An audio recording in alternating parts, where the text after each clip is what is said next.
problem is that those who love the state too often advocate policies that lead to military action. At home, they are quite willing to produce a crisis atmosphere and claim a war is needed to solve the problem. Under these conditions, the people are more willing to bear the burden of paying for the war and to carelessly sacrifice liberties which they are told is necessary. The last 6 years have been quite beneficial to the health of the state, which comes at the expense of personal liberty. Every enhanced unconstitutional power of the state can only be achieved at the expense of individual liberty. Even though every war in which we have been engaged, civil liberties have suffered, some have been restored after the war ended, but never completely. This has resulted in a steady erosion of our liberties over the past 200 years. Our government was originally designed to protect our liberties, but it has now instead become the usurper of those liberties. We currently live in the most difficult of times for guarding against an expanding central government with a steady erosion of our freedoms. We are continually being reminded that 9/11 has changed everything. Unfortunately, the policy that needed most to be changed, that is, our policy of foreign interventionism, has only been expanded. There is no pretense any longer that a policy of humility in foreign affairs without being the world's policeman and engaging in nation building is worthy of consideration. We now live in a post-9/11 America where our government is going to make us safe no matter what it takes. We're expected to grin and bear it and adjust to every loss of our liberties in the name of patriotism and security.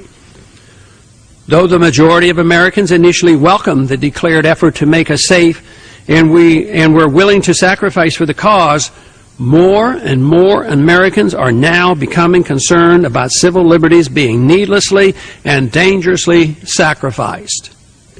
The problem is that the Iraq War continues to drag on and a real danger of its spreading exists. There's no evidence that a truce will soon be signed in Iraq or in the war on terror or the war on drugs. Victory is not even definable. If Congress is incapable of declaring an official war, it's impossible to know when it will end. We have been fully forewarned that the world conflict in which we are now engaged will last a long, long time.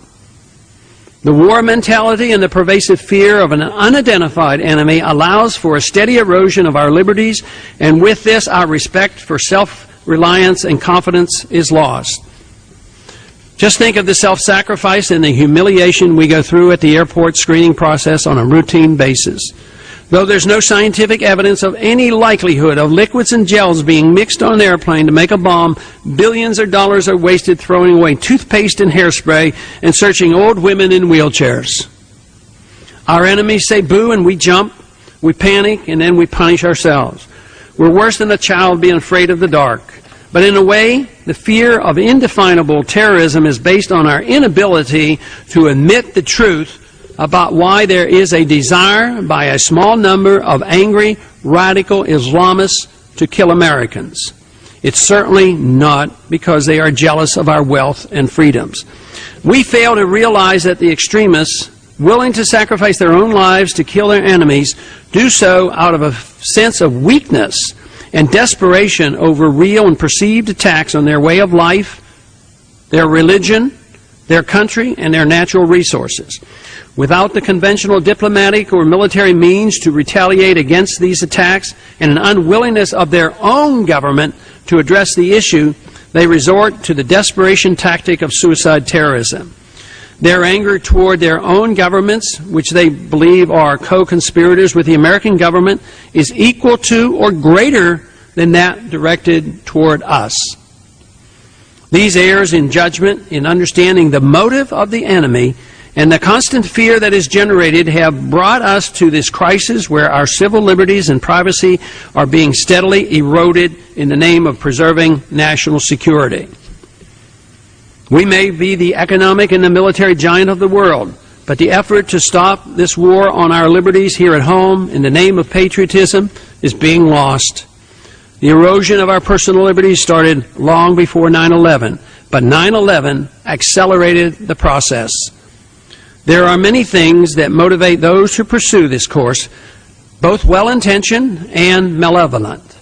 But it would not happen if the people remained vigilant, understood the importance of individual rights, and were unpersuaded that a need for security justifies the sacrifice of liberty, even if it's just now and then. The true patriot challenges the state when the state embarks on enhancing its power at the expense of the individual.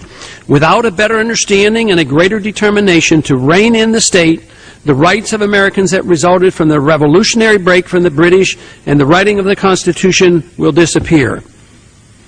The record since September 11th is dismal. Respect for liberty has rapidly deteriorated. Many of the new laws passed after 9/11 had in fact been proposed long before that attack. The political atmosphere after that attack simply made it more possible to pass such legislation. The fear generated by 9/11 became an opportunity for those seeking to promote the power of the state domestically, just as it served to falsely justify the long planned for invasion of Iraq. The war mentality was generated by the Iraq War in combination with the constant drumbeat of fear at home. Al-Qaeda and Osama bin Laden, who is now likely residing in Pakistan, our supposed ally, are ignored as our troops fight and die in Iraq and are made easier targets for the terrorists in their backyard. While our leaders constantly use the mess we created to further justify the erosion of our constitutional rights here at home, we forget about our own borders and support the inexorable move toward global government. Hardly a good plan for America. The accelerated attacks on liberty started quickly after 9/11.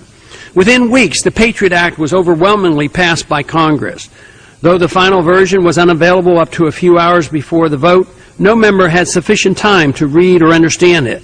Political fear of not doing something, even something harmful, drove the members of Congress to not question the contents and just voted for it.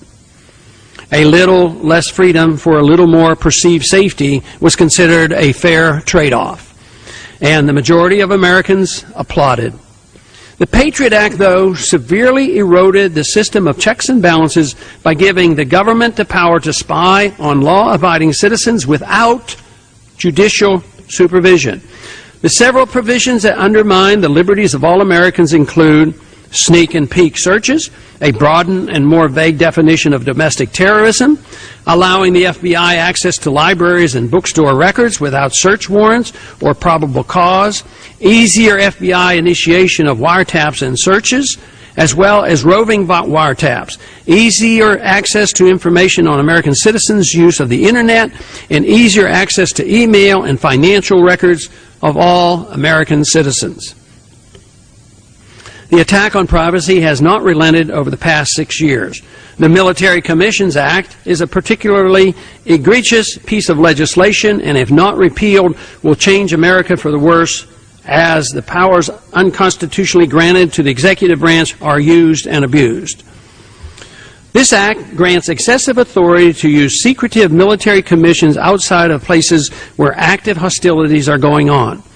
The Military Commissions Act permits torture, arbitrary detention of American citizens as unlawful enemy combatants at the full discretion of the President and without the right of habeas corpus, and warrantless searches by the NSA. It also gives to the President the power to imprison individuals based on secret testimony.